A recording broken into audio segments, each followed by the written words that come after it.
আজকে আমরা এসেছি বিলে মাছ ধরতে, কিন্তু যা ঘটলো সেটা আপনাকে অবাক করবেই। আমার সঙ্গে আছে বন্ধু ফুয়াদ, ছোট ভাই আর আমাদের প্রিয় দাদু। নৌকাটা তখন তালা মারা ছিল, সেটা খুলে আমরা চেপে বসলাম নৌকায় আর ছুটে চললাম বিলের ভিতরে। ভেতরে ঢোকাই দেখি চারিদিকে শুধু নৌকা আর নৌকা, সবাই মাছ ধরতেই ব্যস্ত। বাতাসের জলের গন্ধ, চারপাশে পাখির ডাক, একটা অন্যরকম অনুভূতি। আমাদের জাল পাতানো ছিল, জাল টেনে উঠাতেই দেখতে পেলাম ঝকঝকে মাছ ছটফট করছে। কিন্তু শুধু মাছ নয়, সাথে উঠলো সাপ আর কাঁকড়া। সবাই একটু ভয় পেলেও মুহূর্তটা বেশ রোমাঞ্চকর ছিল।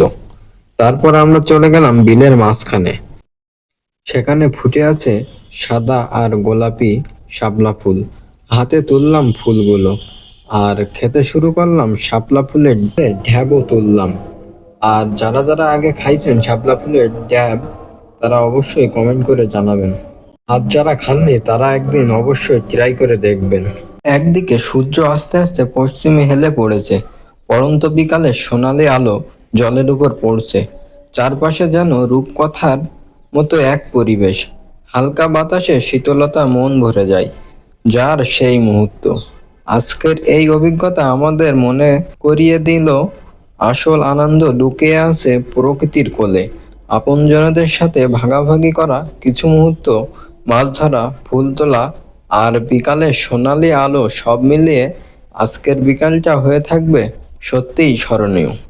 আর ভিডিওটা কেমন লাগছে অবশ্যই কমেন্ট, লাইক, কমেন্ট, শেয়ার করে জানাবেন।